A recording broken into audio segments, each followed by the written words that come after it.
મારી વાતો છે ને થોડીક મરમવારી છે, નાનકડી હોય પણ વાત મજાની હોય. જો કેટલો મરમ વાત કરી દઉં તને. એક વખત તાળાએ હથોડીને કીધું તું, માફ કરજો, એક વખત તાળાને હથોડીએ કીધું તું કે હે તાળા, હું તારી માથે ઉલડી ઉલડીને પડું તો બેવડું તેવડું ચોવડું વળી જા, છતાં ખુલ નહીં, અને ચાવી જરા કામ કરે ત્યાં ખુલી જા, ચાવી સેજ આમ કરે ત્યાં ખુલી જા. તાળાએ કીધું તો હથોડી તું મારી માથેથી ઘા કરસ, અને ચાવી છે ને મારા હૃદયમાં પહોંચે છે ને પછી ઘા કરે. હૃદયનો ઘા લાગે ને તો ખુલે, બાકી માથેથી ઘા લાગે ત્યાં સુધી ભાંગી જાય, બેવડા તેવડા વરી જાય, હૈયા ખુલે નહીં. હૈયા ખુલવા તો હૃદય સુધી પહોંચવું પડે.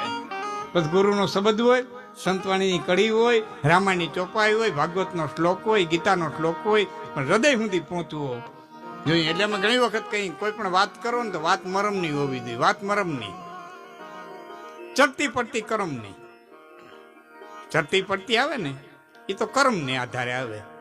તમે તમારી ભાષામાં શું કે તેજી મંદી, હા, ચડતી પડતી આવે ને એ કર્મની. વાત મરમની, આડેશ ધર્મની. કોઈ પણ કાર્યક્રમમાં તમે ધર્મને નજર સામુખ રાખો ને એટલે તમારાથી ગલત કાર્ય નહીં થાય. તો આડેશ ધર્મની, ચડતી પડતી કર્મની, વાત મરમની. વાંધો ને વાંધો, ભલે એ બેનો બેન વાત, ભલે ચા પાણી પીવો. એટલે મેં આ વખતે ઇન્ટરવ્યુ નથી, પણ ભાઈ આપજે બધાને ચાઓ.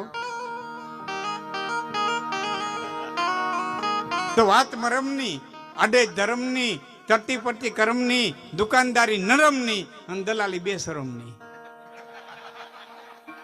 એટલે આમ બે શરમીની નહીં, પણ બે શરમની. એમ બે ઠેકાણ લઈ લેવું જોઈએ.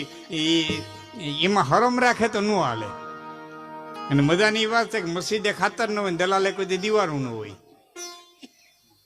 કોઈ દી સાંભળ્યું મસ્જિદે ખાતર પડ્યું? મસ્જિદમાં કોઈ દી ખાતર ન હોય, અને દલાલમાં કોઈ દી દીવારું ન હોય. કોઈ દલાલ દીવારું કાઢ્યું કોઈ દી?